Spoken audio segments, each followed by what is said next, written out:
बुलढाणा जिल्ह्यातील मेहकर तालुक्यातून एक अतिशय धक्कादायक आणि भीतीदायक बातमी समोर येत आहे.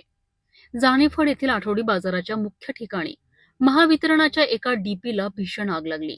भर बाजारात आगीचा हा भडका उडाल्याने नागरिकांची मोठी पळापळ झाली.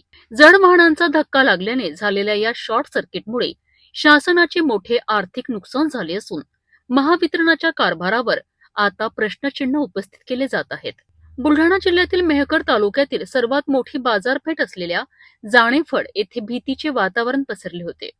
निमित्त होते महावितरणाच्या डीपीला लागलेली ही भीषण आग. रस्त्यावरून जाणाऱ्या एका जड वाहनाचा धक्का रस्ते क्रॉस करणाऱ्या वीज वाहिनीला लागला आणि क्षणात शॉर्ट सर्किट होऊन डीपीने पेट घेतला. बघता बघता या आगीने रौद्र रूप धारण केलेत, ज्यामध्ये महावितरणाची केबल आणि फ्यूज बॉक्स जळून पूर्णपणे खाक झालेत. विशेष म्हणजे आठवडी बाजार असल्याने परिसरात मोठी गर्दी होती. मात्र ग्रामस्थ आणि वीज कर्मचाऱ्यांनी दाखवलेल्या प्रसंगावधानामुळे मोठी जीवितहानी टळली आहे. परंतु या घटनेनंतर ग्रामस्थांचा रोष अनावर झालाय.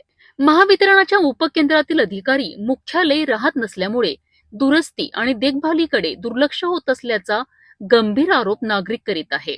शासनाचे लाखो रुपयांचे नुकसान करणाऱ्या या बेजबाबदार अधिकाऱ्यांवर कठोर कारवाई करण्याची मागणी आता जोर धरू लागली आहे.